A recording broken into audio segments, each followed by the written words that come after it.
जिवंत देव येशू ख्रिस्त याच्या पवित्र नावामध्ये मी आपल्या सर्वांचे पुन्हा एक वार हार्दिक स्वागत करत आहे. आजचा ह्या अभ्यासक्रमामधला जरी शेवटचा दिवस असला तरी देखील सत्य जे आहे ते सत्य आपण सदोदित शिकलं पाहिजे आणि त्यानुसार चालणं फार गरजेचं आहे. तर बंधू आणि भगिनींनो, आज आपण एक फार महत्वाचा विषय शिकणार आहोत आणि तो विषय शिकत असताना आपल्यासाठी एक महत्वाची गोष्ट आपण या ठिकाणी पाहिली पाहिजे. तर त्या अगोदर आपण डोळे झाकू आणि प्रार्थना करू.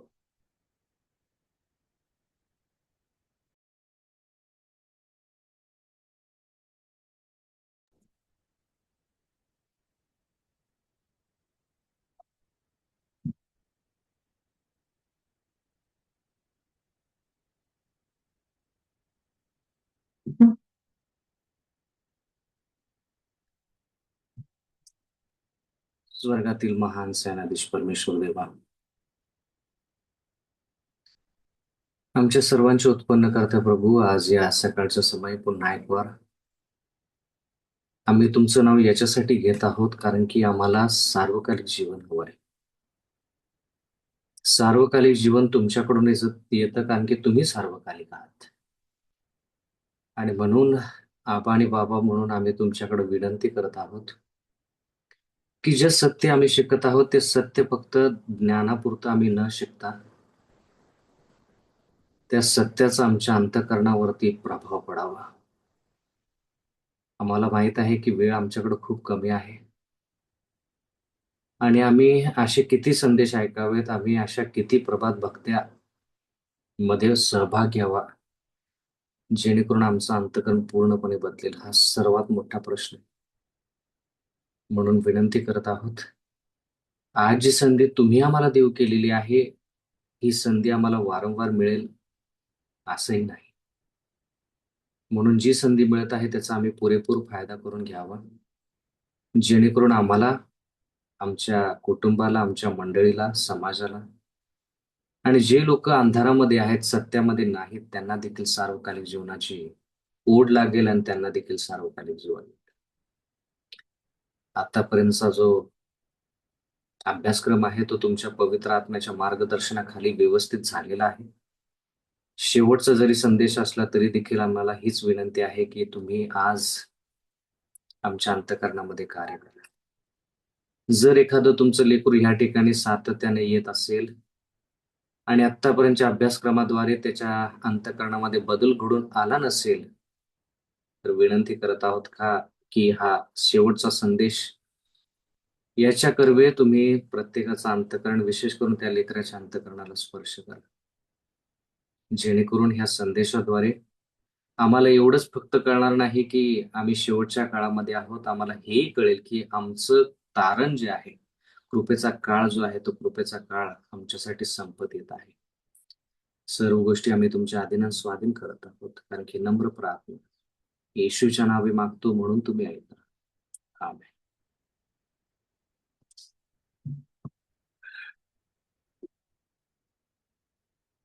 प्रियजन हो, जसं आपण आतापर्यंत शिकलो की हे तत्व जे आहे, हे तत्व आपल्याला हेच सांगतं की येशू ख्रिस्ताची सेवा जी भूतलावरती होती, तो भाग जितका महत्वाचा, तितकाच येशू ख्रिस्ताची सेवा पवित्र स्थानामध्ये म्हणजे स्वर्गामध्ये जी आहे, ती देखील सेवा तितकीच गरजेची. जोपर्यंत ह्या दोन्ही सेवा ज्या आहेत त्याचा अभ्यास आपण करत नाही, तोपर्यंत आपल्याला तारणाची योजना जी आहे ते पूर्णपणे माहीत होत नाही. म्हणून ज्यावेळेस देवाने मोशेला पवित्र स्थान बांधायला सांगितलं, त्या पवित्र स्थानामध्ये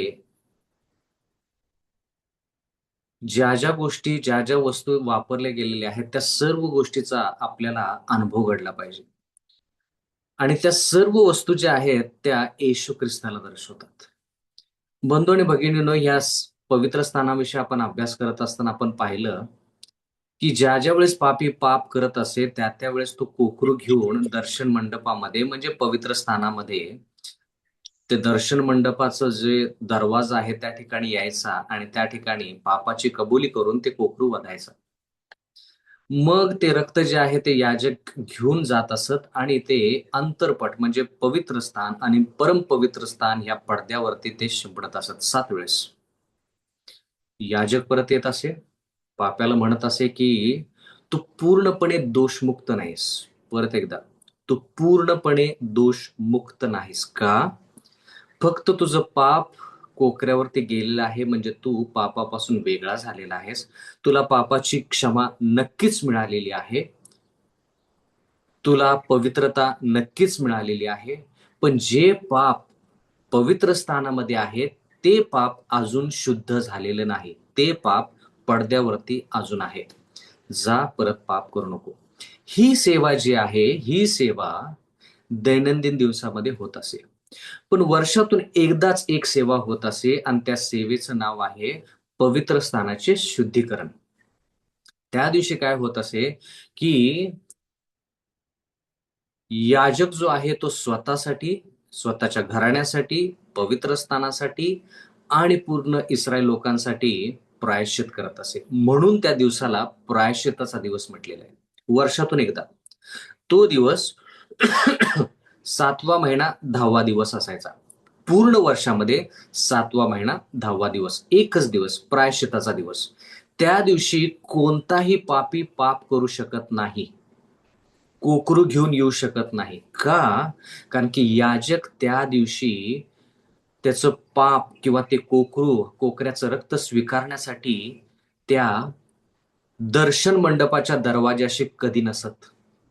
7वा महिना 10वा दिवस, वर्षातून एकदा तो याजक, महायाजक परमपवित्र स्थानामध्ये, ज्या ठिकाणी देव कोशाच्या कराराचा कोश आहे, त्या ठिकाणाहून देव महायाजकांसंगती बोलायचा.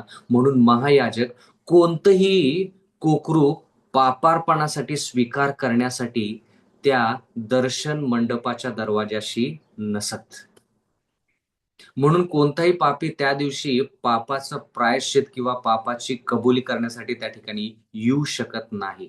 जर पाप्याला एखादी संधी आहे तर ती 7 महिने 9 दिवस, 7 महिने 9 दिवस, दिवस मावळेपर्यंत त्यानं काय प्रायश्चित करायचं, पापाची कबुली करायची, कोकरू घेऊन यायचं, त्या सर्व गोष्टी करायच्या. 7वा महिना 10वा दिवस ज्यावेळेस सुरू होतो, त्यावेळेस महायाजक देवासमोर असतो आणि देव त्या ठिकाणी निर्णय किंवा न्याय निवाडा करत असतो की कोणता पापी ह्या ठिकाणी दर्शन मंडपामध्ये येऊन पापाची कबूल केल्यानंतर तो परत गेला आणि कोणी पाप करायला सातत्यानं सुरुवात ठेवली किंवा कोणी पाप करणं बंद केलं, त्या ठिकाणी नाव सांगितलं जायचं. देव त्या ठिकाणी महायाजकाशी ती बोलायचा, म्हणजे त्या ठिकाणी न्याय निवाडा व्हायचा. 7वा महिना 10वा दिवस.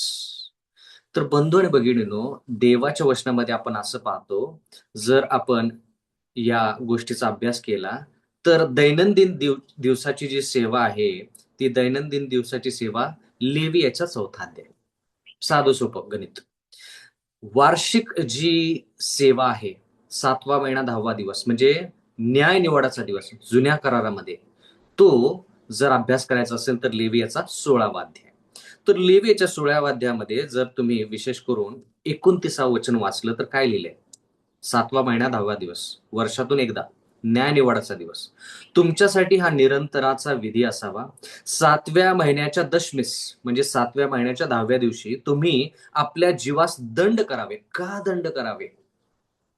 बंधू आणि भगिनींनो, देवाचं वचन म्हणतं या ठिकाणी की तो दिवस जो आहे त्या दिवशी न्याय निवाडा होत असे, म्हणून लोक स्वतःच्या अंतकरणाला थोडक्यात ताडना द्यायच्यात. म्हणजे थोडक्यात, माझ्या पापाची क्षमा होईल का, किंवा माझ्या पापाची क्षमा झालेली आहे का, मी ह्या न्याय निवाड्यातून पार होईल का, म्हणून त्यांचं अंतकरण जे आहे ते कळवळत असे.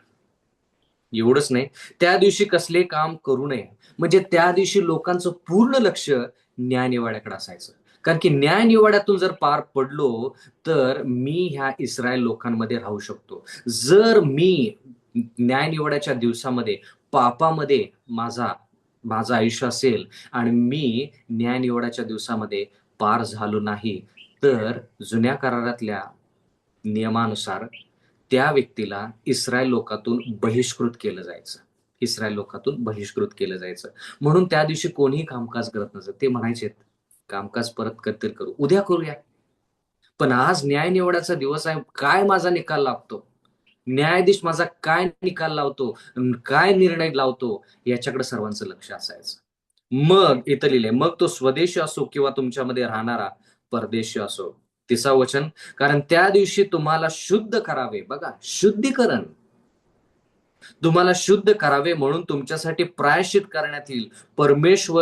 परमेश्वरासमोर तुम्ही आपल्या सर्व पापापासून शुद्ध ठराल.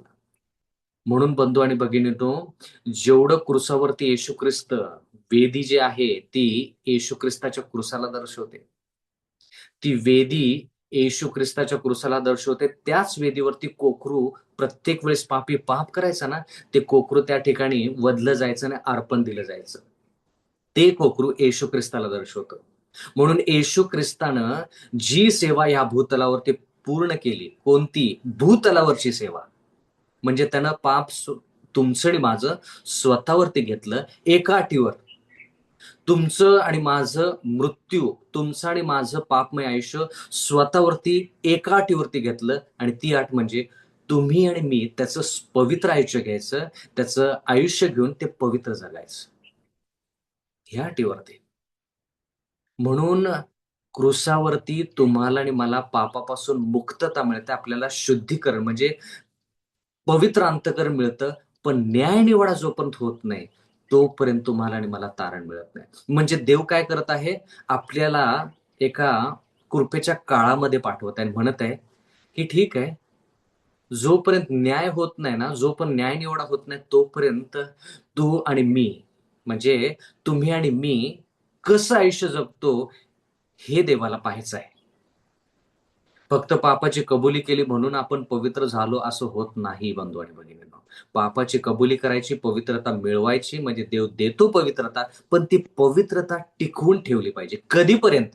जोपर्यंत न्यायनिवाडा होत नाही तोपर्यंत. म्हणून जुन्या करारामध्ये ज्या वेळेस पापाची कबुली केल्यानंतर तो पापी परत बाहेर यायचा, त्या दिवसापासून 7वा महिना 10वा दिवस, जोपर्यंत न्यायनिवाडा होत नाही तोपर्यंत त्याची पडताळणी केली जायची.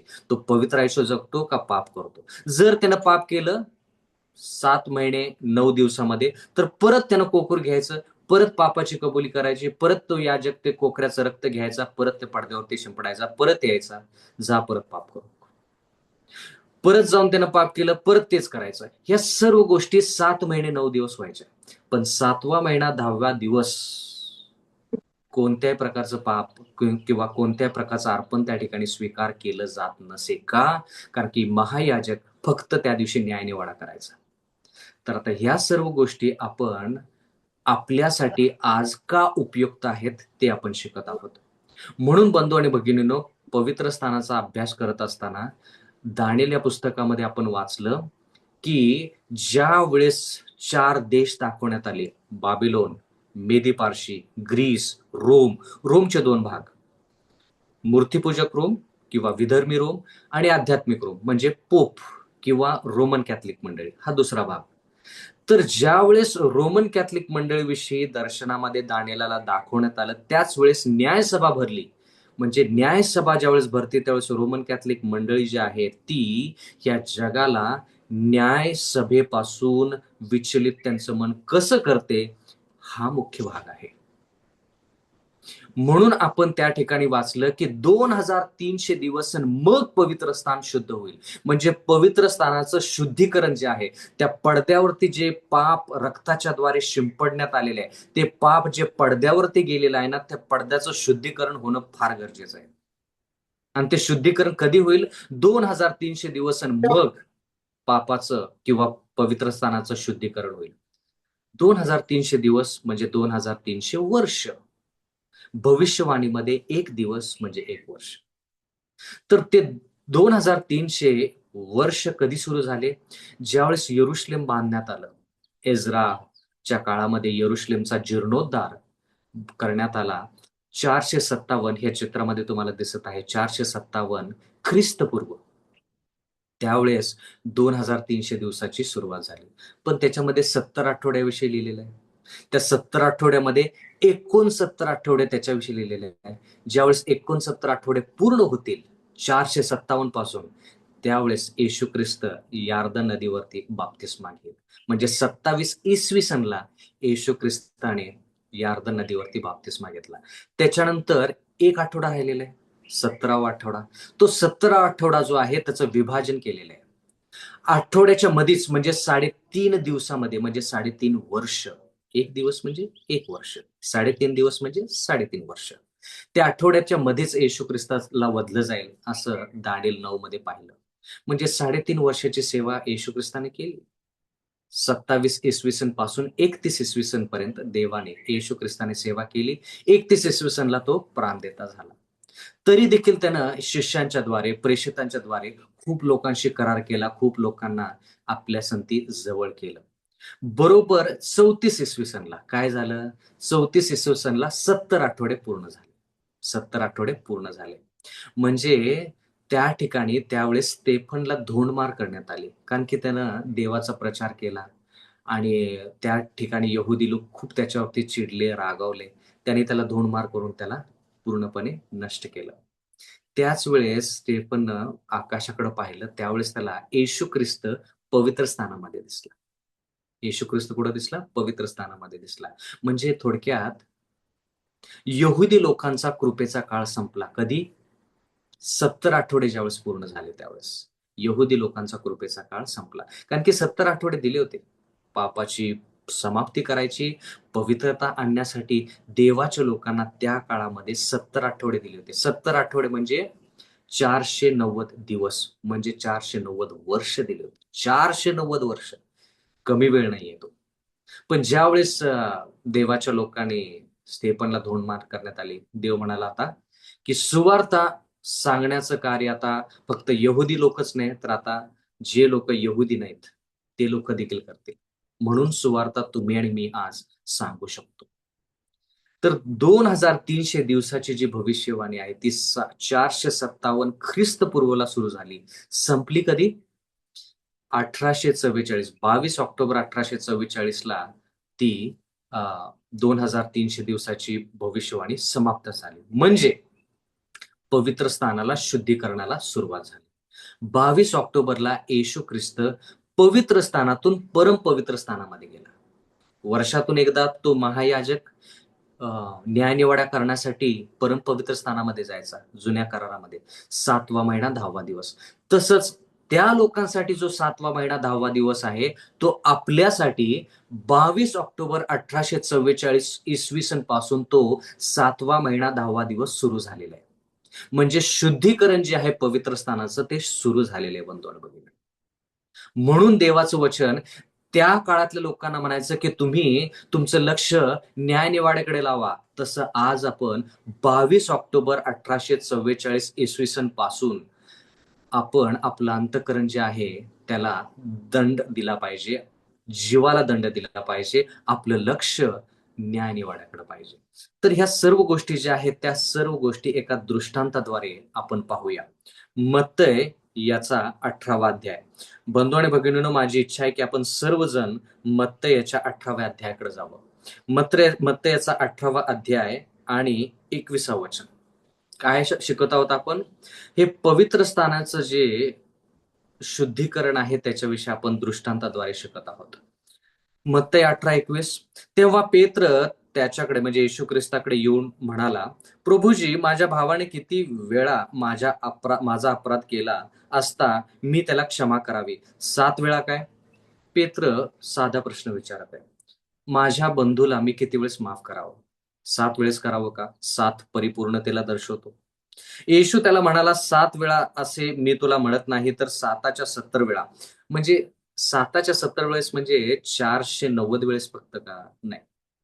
जेवढं जमल, जेवढ्या वेळेस पापाची क्षमा करता येईल तेवढ्या वेळेस पापाची क्षमा करायची. म्हणजे पापाची क्षमा करायचीच. देवाच्या मदतीनं पापाची क्षमा त्या व्यक्तीला करायचीच. शेवटपर्यंत पापाची क्षमा करायची. 23 वचन, म्हणूनच स्वर्गाचे राज्य कोणी एका राजासारखे आहे, त्या राजाला आपल्या दासांपासून हिशोब घ्यावा असे वाटले. आता ह्या दृष्टांताकडे लक्ष द्या.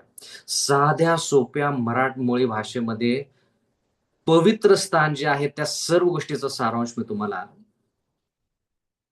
25 ते 30 मिनिटांमध्ये सांगत आहे. पूर्णपणे लक्ष द्या. प्रार्थना करू. सर्व समर्थ जिवंत परमेश्वर देवा, पुन्हा एक वार आम्ही तुमच्याकडे येत आहोत, विनंती करत आहोत. हा दृष्टांत आम्हाला समजण्यासाठी साध्या सोप्या भाषेमध्ये पूर्ण अंतःकरण आम्ही आमचं सर्वस्व तुमच्या अधीन स्वाधीन करत आहोत. हा दृष्टांत फक्त समजण्यासाठीच नाही तर त्यानुसार चालण्यासाठी आम्हाला सायन मदत करा. नम्र प्रार्थना येशूच्या नावे मागतो, म्हणून तुम्ही ऐका. आमेन. एका राजाने त्याच्या दासांना खूप कर्ज दिलं होतं आणि ते कर्जाचा हिशोब घेण्यासाठी तो राजा त्या सर्व लोकांना बोलवतो आणि म्हणतो की माझे पैसे मला परत द्या. देवाचं वचन असं म्हणतं, 24 वचन, मत्तई 18:24, आणि तो हिशोब घेऊ लागला त्यावेळेस लक्षावधी रुपयांचा कर्जदार त्याच्याकडे आला. म्हणजे लक्ष द्या, लक्षावधी म्हणजे आपण उदाहरण असतो 1,00,000 रुपये. तर त्या राजाने एका व्यक्तीला 1,00,000 रुपये कर्ज म्हणून दिलेलं असतं. तर ते कर्ज त्या व्यक्तीकडून परत घेण्यासाठी त्या व्यक्तीला बोलवण्यात येतं. 1,00,000 रुपये मला तू परत दे. 25 वचन, त्याच्याजवळ फेड करण्यासाठी काही नसल्याने धण्याने हुकूम केला, म्हणजे राजाने हुकूम केला की तो, त्याची बायको व मुले व त्याचे जे काही आहे असेल ते विकून फेड करावी. आता हा राजा जो आहे तो राजा म्हणतो की बाबा 1,00,000 रुपये तुला मी दिले होते, 1,00,000 रुपये तू मला परत दे. आज मला तुझे 1,00,000 रुपये जे मी तुला दिलेले आहेत ते मला परत पाहिजेत. तर तो व्यक्ती म्हणतो की माझ्याकडे नाही आहेत. तर हा राजा चिडतो आणि म्हणतो की तू, तुझा लेकरं, तुझी पत्नी सगळ्यांना काय केलं जाईल? विकलं जावं, पण मला माझे 1,00,000 रुपये परत पाहिजे. हिशोब. ह्याच्या अगोदर त्यानं ते 1,00,000 रुपये परत करायला पाहिजे होते. कोणी? त्या व्यक्तीला. पण त्यानं केले नाहीत, म्हणून राजा शेवटी म्हणतो आता हिशोब, आता तुझा न्याय निवडा. राजा चांगला आहे का? तुम्ही म्हणाल की अरे, 1,00,000 रुपये देऊ शकत नाही म्हणून पत्नी आणि लेकरं सगळ्यांना विकायचं? पण ह्याचे पैसे याला 1,00,000 रुपये परत पाहिजेत. आता जरा लक्ष द्या. 26 वचन, तेव्हा त्या दासाने त्याच्या पाया पडून विनवले, मला वागवून घ्या, म्हणजे मी आपले सर्व फेड करीन. म्हणजे हा व्यक्ती म्हणतो की तुम्ही काय करा, मला जरा वागवून घ्या, मी तुमचे पैसे देण्यासाठी तयार आहे, पण तुम्ही काय करा, मला वागवून घ्या, मला कृपा करून मदत करा, माझ्या कुटुंबावरती हे अरिष्ट आणू नका. मला आठवतं की ज्यावेळेस दवाखान्यामध्ये मी काम करायचो काही वर्षापूर्वी, त्यावेळेस एक कुटुंबानं मला प्रार्थनेसाठी बोलवलं आणि ते कुटुंब मला म्हणालं, की तुम्ही कृपा करून या आणि आमच्यासाठी प्रार्थना करा. घरी गेल्यानंतर मी पती, पत्नी त्या ठिकाणी बसले होते आणि ते खूप दुःखी होते असं मला पाहायला मिळालं. मग त्यांनी मला सांगितलं, की माझ्या मुलानं खूप पैसे कर्ज काढलेले आहेत. तो मुलगा काय करायचा, एकाकडं पैसे घ्यायचा, कर्ज काढायचा आणि म्हणायचा, की अमुक-अमुक तारखेला मी पैसे देतो. आणि ज्यावेळेस तारीख उलटून जायची त्यावेळेस ते लोकं यायचे तर म्हणायचे, "पैसे आमचे?" तर हा काय करायचा, दुसरीकडून कर्ज काढायचा आणि हे कर्ज फेडायचा. असं करत, करत, करत, करत ह्या लेकरानं, या तरुणानं खूप लोकांशी असं कर्ज काढलं, खूप लोकांकडून कर्ज काढलं आणि आता अशी परिस्थिती आली, की सगळे लोकं जे त्याला माहीत होते, सगळ्यांकडून त्यानं कर्ज काढलं आणि लोकांचे फोन येत होते वडिलांकडे, की तुमच्या मुलग्यानं असं केलंय, तसं केलंय, तसं केलंय, आम्हाला पैसे पाहिजेत. हां, देतो, पैसे देतो, पैसे देतो, पैसे देतो. शेवटी सगळे लोकं ज्यांनी कर्ज दिलं होतं, ते सगळे लोकं ह्यांच्या घरी पोहोचले. कुठं राहतो हा मुलगा? हां, हा मुलगा ना ह्या बिल्डिंगमध्ये राहतो, इथं राहतो, त्या ठिकाणी जा, तुम्हाला तो मुलगा मिळेल. ठीक आहे. सगळे लोकं गेलेत आणि त्या घरामध्ये जाऊन ते बसलेत खुर्चीवरती आणि म्हटले, की जोपर्यंत आम्हाला आमचे पैसे मिळत नाहीत, तोपर्यंत आम्ही घर सोडणार नाही. तो वडील त्यानं विनंती करायला सुरुवात केली, की "हा माझ्या मुलग्यानं कर्ज काढलंय. त्याला पैसे देणं तुमचं गरजेचं आहे. कृपा करून त्याला काय करा, वेळ द्या." ते लोकं म्हणाले, की "जर आम्हाला आज पैसे मिळाले नाहीत, तर आम्ही तुमच्यावरती गुन्हा दाखल करू, त्याच्यावरती खटला चालवू." वडील वडीलच असतो. वडील आपल्या मुलासाठी उभा राहिला. वडील म्हटला, की "जर तुम्ही माझ्या मुलग्याला कोर्टामध्ये खेचलं, तर मी तुम्हाला एकही रुपया देणार नाही. मी तुम्हाला पैसे द्यायला तयार आहे, पण तुम्ही मला वेळ दिला पाहिजे. जर तुम्ही माझ्या मुलग्याला त्रास दिला, तर मी एकही रुपया तुम्हाला देणार नाही." तर ते लोकं म्हणाले, की "ठीक आहे, आम्हाला आमचे पैसे पाहिजेत. तुम्हाला वेळ पाहिजे, तुम्हाला वेळ देत आहोत. आम्हाला आमचे पैसे पाहिजेत." ते लोकं निघून गेले. त्याच्यानंतर मला प्रार्थनेसाठी बोलावलं. ते लोकं घरातले ते म्हणाले, की "कृपा करून प्रार्थना करा, की आमच्याकडे पैसे यावेत. लाखो रुपयांचं कर्ज माझ्या मुलानं काढलेलं आहे. ते पैसे आम्हाला परत फेडायचे आहेत. म्हणून आम्ही दुःखी आहोत, की आमच्या कुटुंबावरती अरिष्ट येऊ नये." बंधू आणि भगिनींनो, हा राजा म्हणतो, "मला काही माहीत नाही. लेकरं, मुलं सगळं विका, पण मला माझे ₹1,00,000 परत पाहिजेत." हा व्यक्ती म्हणतो, "वागवून घ्या, पैसे मी देईन, कृपा करून मला वेळ द्या. माझ्याकडे सध्या पैसे नाहीयेत." मग काय होतं? 28, 27 तेव्हा त्या दासाच्या धण्याला दया येऊन त्याने त्याला मोकळे केले व त्याचे कर्ज सोडून दिले. म्हणजे थोडक्यात हा राजा म्हणतो, "पैसे नाहीयेत तुझ्याकडे, मी तुझी परिस्थिती समजू शकतो. तुला मी काय करतो, ₹1,00,000 जे आहेत ते मी तुला माफ करतो. तुला ते ₹1,00,000 द्यायची मला गरज नाही." बंधू आणि भगिनींनो, लक्षपूर्वक ऐका. येशू ख्रिस्ताची स्वर्गीय राज्यामध्ये जी सेवा चालू आहे, ती दृष्टांताद्वारे येशू ख्रिस्त आपल्याला सांगत आहे. या चाकराला काय केलेलं आहे? ₹1,00,000 माफ करण्यात आलेले आहेत. 28 वचन. तोच दास बाहेर गेल्यावर त्याला आपल्या सोबतीचा एक दास भेटला. त्याच्याकडे त्याचे ₹100 येणे होते. तेव्हा तो त्याला धरून त्याची नरडी आवळून म्हणाला, "तुझ्याकडे माझे येणे आहे, ते मला देऊन टाक." हाच दास बाहेर जातो आणि ह्या दासानं दुसऱ्या दासाला पैसे दिलेले असतात. उदाहरणार्थ ₹100. तर त्या दासाला असं पकडून तो म्हणतो, की ₹100 मी तुला दिलेले आहेत, ते ₹100 मला दे, परत दे. 29 वचन ह्याच्यामध्ये लिहिलेलं आहे. ह्यावरून त्या सोबतीचा दास त्याच्या पाया पडून गयावया करून म्हणाला, "मला वागवून घे, मी तुझी परतफेड करीन." तो दास तेच म्हणतो जे ह्या दासानं सांगितलं. तो दास म्हणतो, "₹100 देणं आहे, मान्य आहे. मी तुझे पैसे बुडवणार नाही. मी तुला काय करेन? तुझे पैसे परत करेन." बंधू आणि भगिनींनो, कुणीतरी मला सांगितलं, की जर तुम्ही बँकेकडून कर्ज काढलं आणि ते कर्ज तुम्ही घरासाठी जर काढलं असेल आणि जर तुम्ही घरावरती ते कर्ज काढलं असेल आणि जर तुम्ही ते कर्ज फेडू शकत नाही, तर मला कोणीतरी सांगितलं, की तुमचं घर जे आहे ते घर निलामीवरती काढलं जातं. त्या घरावरती टाळा ठोकला जातो आणि ते घर निलामीमध्ये काढलं जातं जेणेकरून तुमचं कर्ज फिटावं. जर तुम्ही गाडीसाठी कर्ज काढलं असेल, गाडीवरती कर्ज काढलं असेल आणि जर ते कर्ज तुम्ही फेडू शकत नाही, तर मला कोणीतरी सांगितलं, की बँक येते आणि ती गाडी तुमची घेऊन जाते. देवाचं वचन म्हणतं, की ह्या ठिकाणी ह्या दासाचं कर्ज त्याला फेडता येत नाही म्हणून तो गयावया करत आहे. कोणाकडे गयावया करत आहे? ज्या दासाचं ₹1,00,000 कर्ज फेडण्यात आले म्हणजे मोकळं करण्यात आलं. कर्ज माफी झालेली आहे. त्या व्यक्तीकडं आता हा व्यक्ती म्हणतो, की "बाबा माझे ₹100 तुला देणे आहे ना, मी देईन पैसे, मला जरा वागवून घे." देवाचं वचन म्हणतं, 30 वचन. पण त्याचे न ऐकता तो गेला आणि त्याने दंड फेडीपर्यंत त्याने त्याला तुरुंगात टाकले. पहिल्या दासानं दुसऱ्या दासाला तुरुंगात टाकले. ₹100 तुला देता येत नाहीत ना, मी तुला तुरुंगात टाकेन. 31 वचन. तेव्हा घडलेला हा प्रकार पाहून त्याचे सोबतीचे दास अतिशय दुःखी झाले आणि त्यांनी येऊन सर्व काही आपल्या धण्याला स्पष्ट सांगितले. म्हणजे ह्या सर्व गोष्टी घडत असताना त्याच्या बाकीच्या मित्रांनी पाहिलं आणि ते मित्र येऊन राजाकडे सांगितलं, राजाला सांगितलं, "राजा, तुम्ही ह्या दासाचे ₹1,00,000 जे माफ केले होते, आठवतं का तो दास?" राजा म्हटला, "हां, आठवतं मला. ₹1,00,000 त्याचे मी माफ केले होते." त्याच्याकडे पैसेच नव्हते. बिचारा गयावया करत होता. मग त्या मित्रांनी सांगितलं, की ह्याच दासानं बाहेर जाऊन त्यानं एक ₹100 कोणाशी तरी त्याला दिलं होतं, कर्ज दिलं होतं. तर त्या व्यक्तीनं ₹100 दिले नाहीत, म्हणून त्या व्यक्तीला ह्या दासानं तुरुंगात टाकलं. कधीपर्यंत? जोपर्यंत त्याची परतफेड म्हणजे ₹100 मिळत नाहीत, तोपर्यंत त्यानं त्या अटकेत राहायचं असं या दासाने केलेलं आहे. तर तुम्ही काहीतरी करा ना याच्यासाठी. 31 वचन, 32 वचन. तेव्हा त्याच्या धण्याने त्याला बोलवून म्हटले, अरे दुष्ट दासा, तू गयावया केल्यामुळे मी तुला सर्व देणे तुला सोडले होते. मग हा राजा म्हणतो की त्या दुष्ट दासाला बोलवा, ज्याचे मी 1,00,000 रुपये माफ केले होते, पण त्याने 100 रुपये माफ केले नाहीत ना, त्याला बोलवा.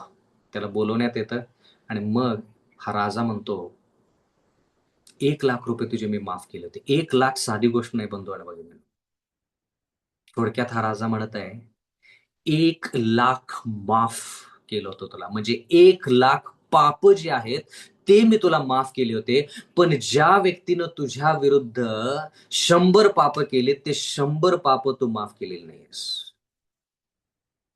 आत्ता पवित्र स्थानाचा संदर्भ कळाला का?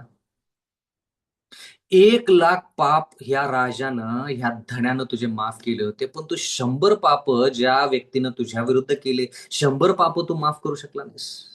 आता जरा लक्ष द्या.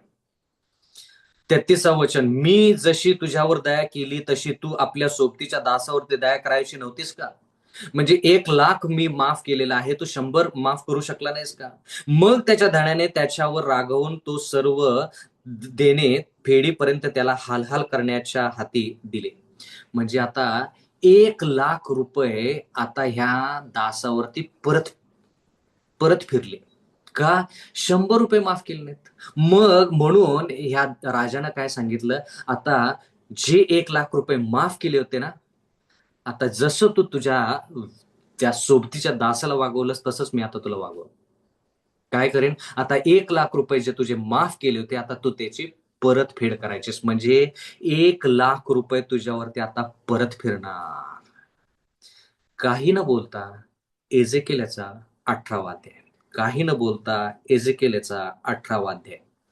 मत्ते 18, एजेकिएल 18.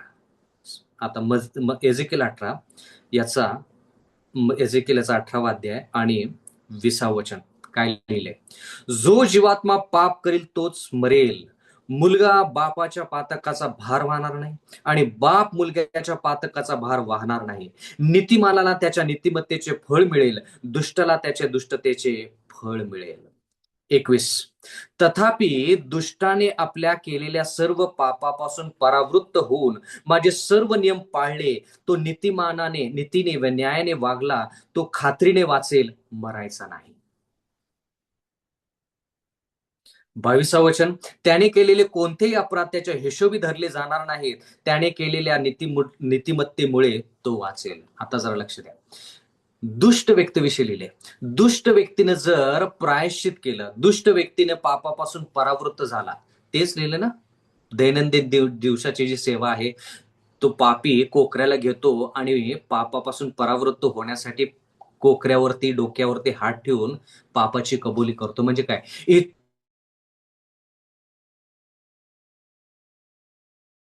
माझे सर्व नियम पाळेल. 21 वचन, माझे सर्व नियम पाळेल व नीतीने व न्यायाने वागेल, तर तो खात्रीने वाचेल. म्हणजे याजक त्याच्याकडे येऊन परत म्हणायचा, बाबा तू पापापासून परावृत्त झालायस म्हणजे तुझं पाप वेगळं झालेलं आहे. तू काय कर, पापापासून असाच वेगळा राहा. परत जाऊन काय कर, आज्ञाचं पालन कर, नियमांचं पालन कर, पाप करू नको. म्हणून देवाचं वचन एजेकिएल मध्ये म्हणतं की तू जर तसा राहशील, पवित्र राहशील, तर तू नक्कीच वाचशील, तू मरावायचा नाहीस. आता जरा लक्ष द्या. 24 वचन, तरी पण म्हणजे थोडक्यात काय, ज्यावेळेस हा व्यक्ती परत जातो त्यावेळेस तो नीतिमान ठरून जातो, नाही का? कारण की पाप त्याच्यापासून वेगळं झालेलं आहे. कोकऱ्यावरती त्यानं पाप लादलेलं आहे. आता ते कोकऱ्याचं रक्त त्या याजकानं घेऊन त्या पडद्यावरती शिंपडलेलं आहे 7 वेळेस, आणि म्हणून हा व्यक्ती आता आनंदानं नीतिमान ठरून परत जातो. काय सांगण्यात आले याला? जा, परत पाप करू नको. ठीक आहे साहेब, ठीक आहे, इथून पुढे मी पाप करणार नाही, पाप करणार नाही, मी परत जातो, पाप करणार नाही, नियमांचं पालन करेन. बरं ठीक आहे. 24 वचन सर्वांचं लक्ष असेल.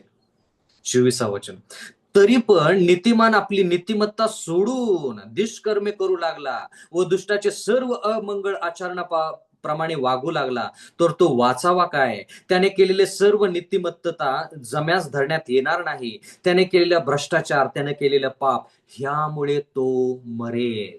हा, आता पवित्रता एकदा मिळाल्यानंतर, त्या पवित्र स्थानातून बाहेर आल्यानंतर वागलं चांगलं पाहिजे. नीतिमान पवित्र आयुष्य जगलं पाहिजे. पण जर ह्या पवित्र व्यक्तीला परत तो मोहात पडला आणि त्यानं परत पाप केलं, तर परत त्यानं काय करायचंय? कोकरू घेऊन जायचं, परत पापाची कबुली करायची, हे सगळं करायचं परत.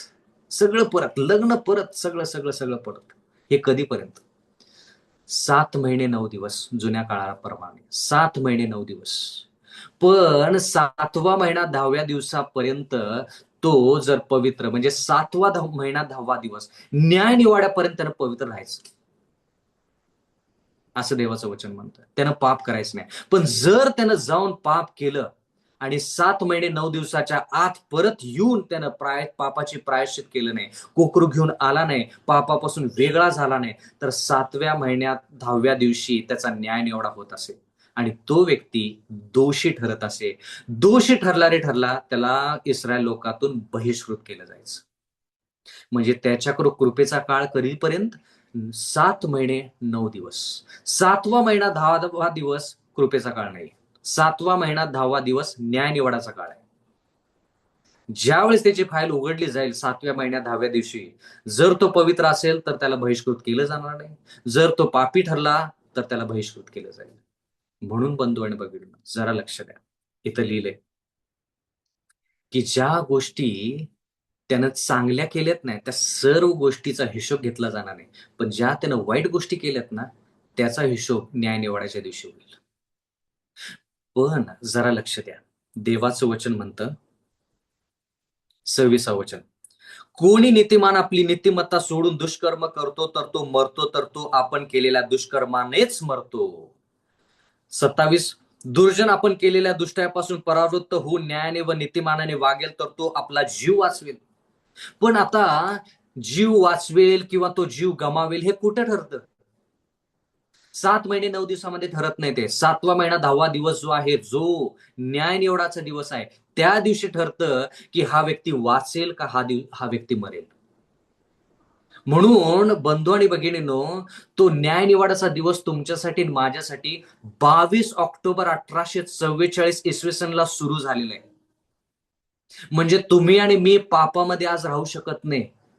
म्हणजे तुम्ही आणि मी पापापासून परावृत्त होऊन सार्वकालिक आपल्यामध्ये नीतिमत्वता आणि पवित्रता आल्याशिवाय आपल्याला तारण मिळणार नाही. त्यांच्यासाठी एक दिवस होता जुन्या करारातल्या लोकांसाठी, पण आपल्यासाठी वर्षानुवर्ष. 22 ऑक्टोबर 1844 पासून आपण आता 2026 मध्ये आहोत. किती वर्ष झाले ते न्याय निवडा सुरू होऊन. न्याय निवडा सुरू झाला पण कोणापासून? आदामापासून सुरू झालेला आहे तो. जे मरण पावलेले आहेत ना त्यांच्यापासून प्रत्येकाचा न्याय निवाडा. आदाम, हवा, कायन, हाबेल, शेत, नोहा, मोशे, सगळ्यांचा न्याय निवाडा. जे मरण पावलेले आहेत त्यांचा पहिला, जे जिवंत आहेत त्यांचा नंतर. म्हणून बंधू आणि भगिनींनो, देवाच्या वचनामध्ये देवाचं वचन म्हणतं की जर जुन्या करारामध्ये एखाद्या व्यक्तीनं पापाचं प्रायश्चित करून त्या कोकऱ्याकडं आपलं पाप देऊन परत येऊन जर पवित्र आयुष्य जगला, तर न्याय निवाड्याच्या दिवशी देव महायाजकाला म्हणायचा, बाबा हा पापापासून परावृत्त झाला आणि त्या दिवसापासून ह्यानं आतापर्यंत पाप केलेलं नाही. म्हणजे थोडक्यात, ज्यावेळेस मी महायाजका तुझ्यासंती बोलत आहे ना, देव म्हणत असेल, मी तुझ्यासंती बोलत आहे ना महायाजका, त्यावेळेस हा व्यक्ती मला पवित्र दिसत आहे. ज्यावेळेस ह्याच्याविषयी मी विचार करताय ना, तो ह्या क्षणाला न्याय निवाडा ह्या व्यक्तीचं होत असताना हा व्यक्ती पवित्र आहे ना, हा व्यक्ती नक्कीच वाचेल, हा बहिष्कृत होणार नाही. ह्याला तू इस्रायल लोकांमध्येच ठेव. बंधू आणि भगिनींनो, तोच भाग आहे. पण जर एखादा व्यक्ती आपल्या पापाची कबुली करून पापापासून परावृत्त होऊन जर परत जाऊन त्यानं पाप केलं असेल, तर देव त्या महायाजकाला म्हणायचा की ह्या क्षणाला ज्यावेळेस मी ह्या व्यक्तीचं न्याय करत आहे, तर हा व्यक्ती आज पापामध्ये आहे, तर हा व्यक्ती वाचणार नाही, त्याला बहिष्कृत केलं जाईल. म्हणजे थोडक्यात देव म्हणतो की तो व्यक्ती वाचणार नाही, त्याचं पाप त्याच्यावरती परत. आठवतं का आपण वाचलं की सैतान म्हणजे ते बकरा जो आहे, ते कोणाचं पाप वाहून नेईल रानामध्ये? ज्या लोकांनी प्रायश्चित केले त्याच लोकांचं पाप सैतानावरती टाकलं जाईल. पण जे लोक न्याय निवडाच्या दिवसामध्ये पापामध्ये राहतील, त्यांचं पाप सैतान म्हणेल की मी ते पाप घेणार नाही, त्यांचं पाप त्यांच्यावरती परत जाईल. जरा लक्ष द्या. हीच गोष्ट दृष्टांतामध्ये शिकलो आपण. न्याय निवडा म्हणजे हिशोब ज्यावेळेस त्या राजाने घेतला, त्यावेळेस त्याच्याकडे एक व्यक्ती आला ज्याचे 1,00,000 रुपये देणं होतं. म्हणजे 1,00,000 रुपये, 1,00,000 पाप होती थोडक्यात. राजानं दया केली आणि त्याला सांगितलं की बाबा तुझे 1,00,000 पाप जे आहेत ते मी माफ केलेले आहेत. जा, परत पाप करू नको. पण त्यानं जाऊन काय केलं? बाहेर जाऊन पाप केलं. म्हणजे त्याच्या दुसऱ्या दासाकडून त्यानं 100 रुपये मिळत नाहीत म्हणून त्याला आटके टाकलं. पाप केलं. न्याय निवडा चालू आहे ना. पाप करणं चुकीची गोष्ट आहे. मग राजा म्हणतो की आता तू परत ये. मग त्या व्यक्तीला परत आणण्यात येतं आणि त्या व्यक्तीला म्हणण्यात येतं की आता जेवढं तुझं पाप मी माफ केलं होतं ना, त्या एका पापामुळं तू त्या व्यक्तीचं पाप माफ केलं नाहीस किंवा तू एक पाप केलंस. माझ्या विरुद्ध केलंस, त्या व्यक्तीविरुद्ध केलंस, कोणाविरुद्ध केलंस, तो भाग वेगळा. पण तू एक पाप केलंस ना, आता त्या एक पापामुळं आता मी न्याय करत आहे की तुला आता 1,00,000 पाप तुझी जी आहेत ते परत तुझ्यावरती येणार आणि ते परत फेडूपर्यंत मी तुला काय करेन? आटके टाकेन. म्हणजे तुझा अग्नी आणि गंधकाने आता नाश होईल थोडक्यात. तुमचा आणि माझा. बंधू आणि भगिनींनो, हा दृष्टांत आपल्याला हेच सांगतो की न्याय निवाड्याच्या दिवसामध्ये तुमचा आणि माझा न्याय कधी होईल काही सांगता येत नाही. सकाळी, दुपारी, संध्याकाळी, झोपेत असताना, सेवा करत असताना, प्रवास करत असताना, प्रचार करत असताना, गाणी गात असताना किंवा जेवण जेवत असताना, अंघोळ करत असताना कधी आपला न्याय निवाडा होईल काही सांगता येत नाही. न्याय निवाड्यामध्ये ज्यावेळेस आपली फाईल उघडली जाईल, त्या क्षणाला तुम्ही पवित्र आहात का पापी आहात याच्यावरती ठरेल की तुम्हाला आणि मला सार्वकालिक जीवन मिळेल का नाही.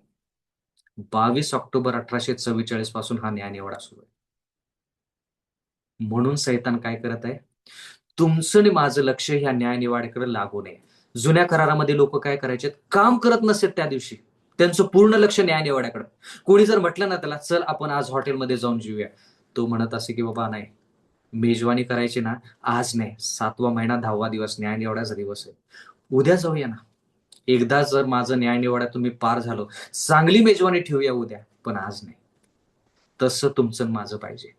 आज आपण न्याय निवाड्याच्या दिवसामध्ये आहोत. आपलं पूर्ण लक्ष, तुम्ही शिक्षण तुमच्या लेकरांचं करा, तुम्ही तुमच्या लेकरांचा विवाह पार पाडा, तुमच्या लेकरांच्या भवितव्याविषयी विचार करा, तुमच्या नोकरीविषयी विचार करा, तुमचं घर बांधण्यात येते त्याच्याविषयी विचार करा. काही असू दे, तुमचं लक्ष न्याय निवाड्याकडे पाहिजे. या सर्व गोष्टीकडे कमी लक्ष, न्याय निवाड्याकडे जास्त लक्ष पाहिजे. कारण की तुमचं घर तुम्हाला न्याय निवाड्यातून पार करू शकणार नाही. तुमच्या लेकरांचं शिक्षण तुम्हाला न्याय निवाड्यातून पार करण्यासाठी मदत करणार नाही. पण तुमचं अंतःकरण पवित्र असेल, तुमचं चरित्र देवासारखं असेल, तर तुम्ही शुद्ध आणि त्या न्याय निवाड्यातून वाचाल, तुम्ही मरणार नाही. म्हणून बंधू आणि भगिनींनो, सैतानाला हे माहित आहे की तुमचं लक्ष जर न्याय निवाड्याकडे गेलं, तर तुम्ही तुमच्या अंतःकरणाची तयारी कराल. म्हणून तुम्ही काय करायचं आज? जर पाप केलं असेल तर तुमची फाईल उघडायच्या अगोदर तुम्हाला माहित नाही की कधी तुमची फाईल उघडेल. मलाही माहित नाही. म्हणून एकच आशा आपल्याकडे आहे की ह्या क्षणाला आपण प्रायश्चित करून देवाच्या संगती राहायचं. म्हणजे फाईल कधी उघडू दे, आपण पवित्र आहोत ना, देव आपल्याला नक्कीच तारेल. न्याय निवडाच्या दिवशी ठरेल की तुम्हाला आणि मला न्याय म्हणजे तारण मिळेल अथवा ना मिळेल. म्हणून हे सैतानाला माहित आहे. म्हणून सैतान काय करत आहे? न्याय निवडाची सभा ज्यावेळेस भरते त्यावेळेस लहानसं शिंग, म्हणजे रोमन कॅथलिक मंडळी काय करते? अमेरिकेचा वापर करून रविवारचा नियम आणते. का? आपलं लक्ष शाबाताकडे न राहता रविवारकडे जावं. पूर्ण देशाचं, पूर्ण जगाचं लक्ष कुठं लागावं? रविवारच्या नियमांकडे लागावं. मग कुठे युद्धच करा. मग अमेरिकेचा वापर करून इस्रायलच्या द्वारे इराणवरती बॉम्बच टाकला. मग सगळ्यांचं लक्ष कुठं? अरे इराणमध्ये युद्ध सुरू झालंय. मग इराणनं काय केलं? त्यांनी बॉम्ब कोणावरती टाकले? बहरेनवरती टाकले, कुवेतवरती टाकले, दुबईवरती टाकले. मग लोकांचं लक्ष, अरे बॉम्ब इथं पडला. सगळं लक्ष विचलित करण्यासाठी. या किती गोष्टी तुम्ही लक्ष ठेवा, तुम्हाला या गोष्टी तारण देऊ शकत नाहीत. म्हणून बंधू आणि भगिनींनो, माझी कळकळीची नागराची विनंती आहे, की तुम्ही जगिक गोष्टीमध्ये गुरफटून जाऊ नका. जर जी लोकं युद्धांकडे त्याचं लक्ष नाही ना, तर त्या लोकांसाठी सैतानाने दुसरी योजना आखलेली आहे. निवडणुका घ्या. लोकांना ज्या निवडणुका आवडतात त्यांचं लक्ष निवडणुकामध्ये लावा. मग कोणाचं लक्ष युद्धाकडे, कोणाचं लक्ष निवडणुकांकडे. मग तरुण लोक, सैतान म्हणतो, की तरुण लोकांना कसं घेऊ?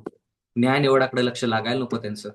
म्हणून तरुण लोकांसाठी सामाजिक माध्यम, Facebook, Instagram, WhatsApp, YouTube या सगळी गोष्टीकडे त्यांचं लक्ष लावा.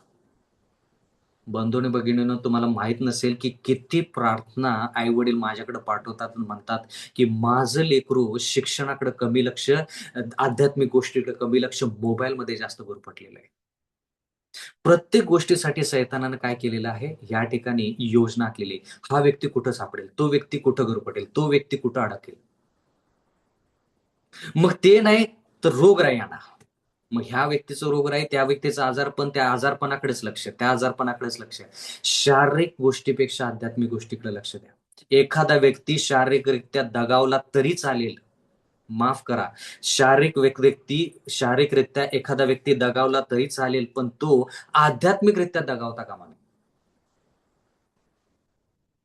जेवढी तुम्ही प्रार्थना करता ना, ह्या व्यक्तीला आरोग्य देऊ द्या देवा, त्या व्यक्तीला आरोग्य द्या, आध्यात्मिक गोष्टीसाठी जास्त प्रार्थना करा. जरी त्या व्यक्तीनं त्याला शारीरिकरित्या झोपी जरी घातलं तरी ठीक आहे, पण आध्यात्मिकरित्या तो पवित्रतेमध्ये झोपी गेला पाहिजे. म्हणून बंधू आणि भगिनींनो, तुम्ही आणि मी ज्या क्षणामध्ये आहोत, काळ मी म्हणणार नाही, इथून पुढे काळ मी म्हणणार नाही. तुमच्याकडे जर लहान लेकरं असतील, तर त्या लेकरांचं शिक्षण जर पूर्ण झालं, तर मला खूप आश्चर्य वाटेल. त्याच्या अगोदर येशू ख्रिस्त येईल. येशू ख्रिस्त यायच्या अगोदर तो न्याय-निवाडा करेल. आणि तो न्याय-निवाडा पहिला कोणाचा आहे?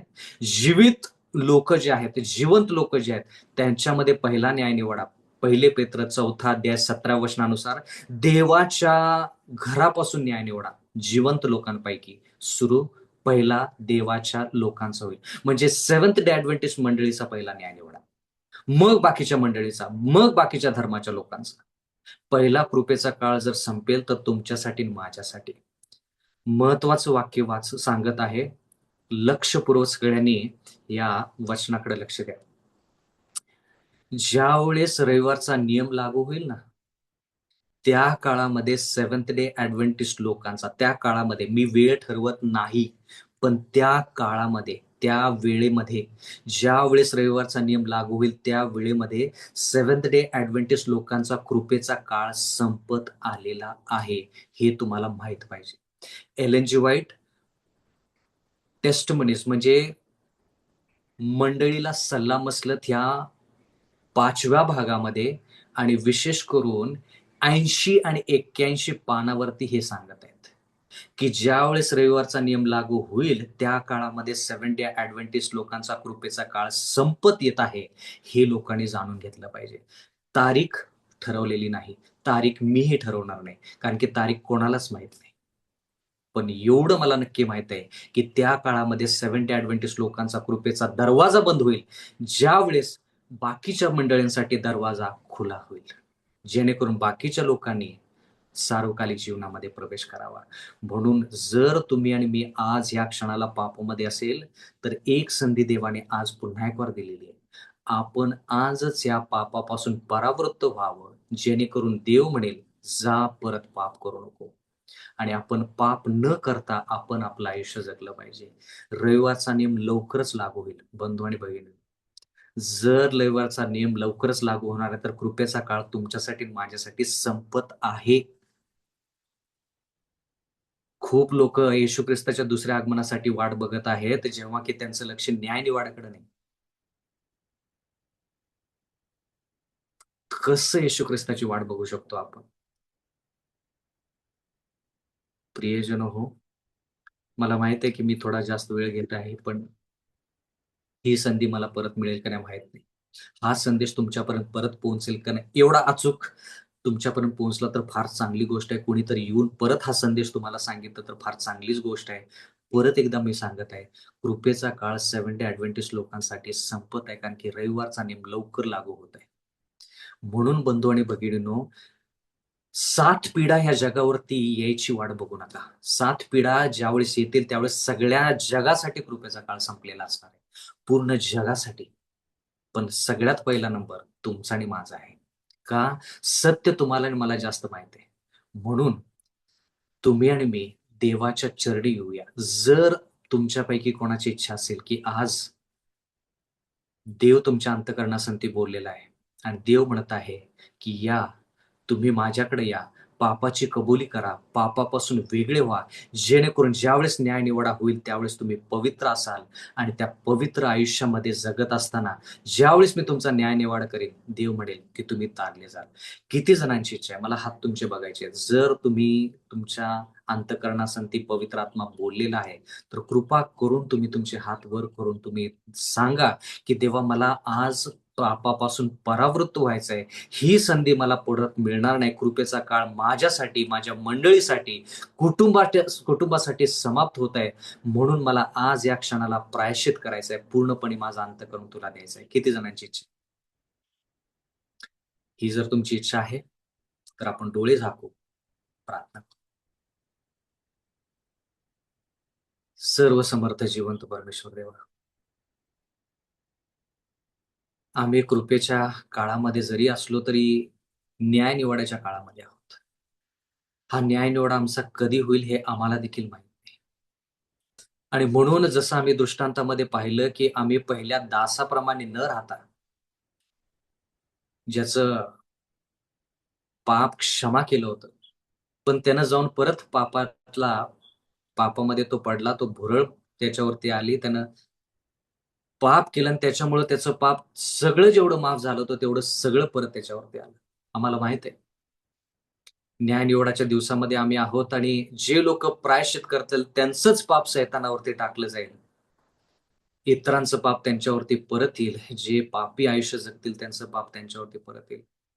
आम्हाला माहीत आहे, की जेवढं पाप आम्ही केलंय ते पाप सहन करण्यामध्ये आमच्यामध्ये ताकद नाही. तर जे पाप आम्ही केलेलं आहे ते पूर्णपणे आम्ही ख्रिस्तावरती अवलंबून राहत आहोत. ख्रिस्तावरती आम्ही ते पाप लादत आहोत आणि आम्हाला माहीत आहे, की ख्रिस्त तो याजक जो आहे, ते पाप आमचं घेऊन त्या कोकऱ्यावरती, त्या बकऱ्यावरती, तो जो बकरा जो सैतानाला दर्शवतो त्या बकऱ्यावरती सर्व पाप टाकणार. म्हणून विनंती करत आहोत.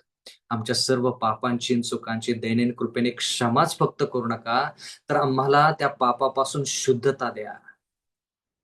प्रेषितांच्या कृत्यामध्ये लिहिलेलं आहे, की आमचं पाप पुसून टाकलं जावं म्हणून आम्ही प्रायश्चित करावं, आमचं मन वळवावं. आज आम्ही ह्याच प्रार्थनेनं आम्ही तुमच्याकडे येत आहोत.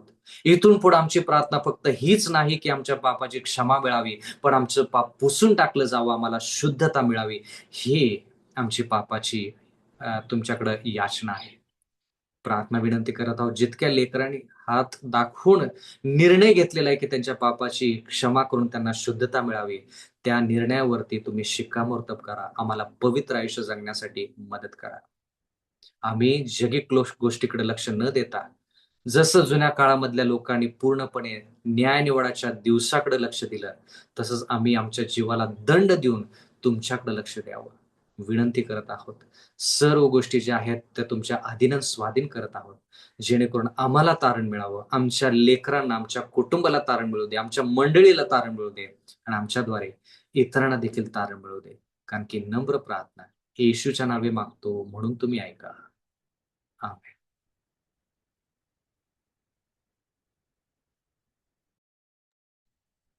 Thank you sir. सुंदर